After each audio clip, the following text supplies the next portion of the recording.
Hi, I'm Mark Krieger, President of the American Heart Association.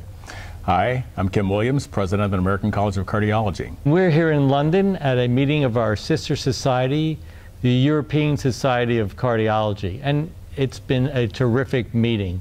There's been a great number of outstanding and very informative late-breaking clinical trials that I think is, I'm sure you would agree, Kim, is extremely valuable to cardiovascular practitioners and physicians in general. What were some of the highlights for you? Well, the overall meeting has been spectacular. It's very high-level science and very applicable to the bedside. Yeah. And so folks will be very excited to see what works and what doesn't work. I was actually pleased to be part of a session as a co-chair and invited by ESC to look at their hotline sessions. There was one that really dealt a lot with myocardial infarction, specifically about remodeling. And there were 5 different approaches that unfortunately turned out that didn't do much. But it's good to know that there are some things that probably shouldn't be really pursued much more. One of them was actually the PROMPT trial presented by Greg Stone, with the concept being, let's pace the dysfunctional area of a myocardial infarction so that it has early activation, has less afterload, and won't remodel badly. Unfortunately, it didn't work. We had several trials, such as pharmacologic intervention, some designed to try to reduce remodeling by getting rid of reactive oxygen species and preventing reperfusion injury. Still, none of them actually worked. Well, negative trials are important, though. It certainly informs us. And if we don't do the trials, we don't realize that some really compelling hypotheses have not been proven correct. That's right. So I learned a lot from those trials as well. Indeed. But there were a couple wins for electrophysiology, and these were in Hotline 2.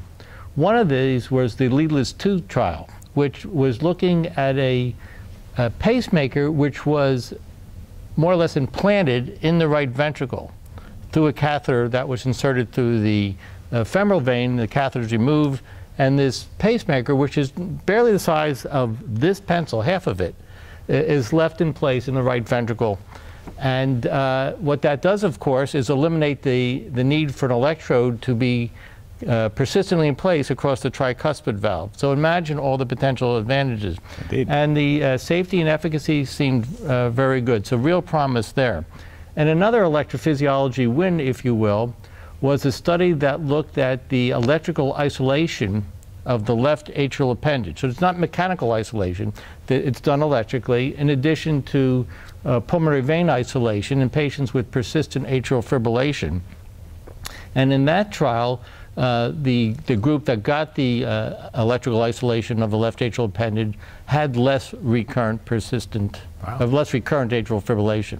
Indeed. Yeah, so that was important. Of course, the underpinnings of that is there still will be a need for anticoagulation therapy in those patients because some of that group still did have recurrent atrial fibrillation. Indeed. So that was a good one. Another interesting group of trials came forth at Hotline 3. 2 of them had to do with patients with diabetes and using some of the novel drugs, the incretins, so GLP-1 agonists or the DPP-4 antagonists, which increase levels of incretins. And in each of these trials, they were really looking at whether these agents caused harm or increased risk of adverse cardiovascular events in patients who had diabetes and cardiovascular disease. And the good news is that they didn't increase the risk of these adverse events or the incidence of congestive heart failure. And you'll remember, Kim, recently the FDA added labeling to non-steroidal anti-inflammatory drugs, warning us of the increased risk of adverse cardiovascular events in patients who take these chronically. So one very important study compared the COX-2 inhibitors, or a COX-2 inhibitor, with the use of a more non-specific non-steroidal anti-inflammatory drug.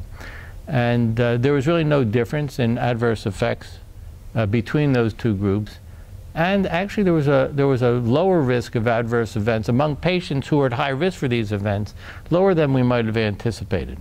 Well, that's good news because they're certainly widely utilized. They are, and as we've both discussed recently, we need to make sure that our patients are aware of the possible problems with these drugs, so they don't get them or don't take them for too long a period.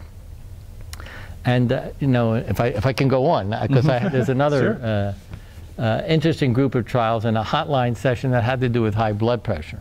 Indeed. And one of these studies looked at patients with resistant hypertension and was examining the efficacy of mineralocorticoid receptor antagonists, aldosterone antagonists, in patients with resistant hypertension.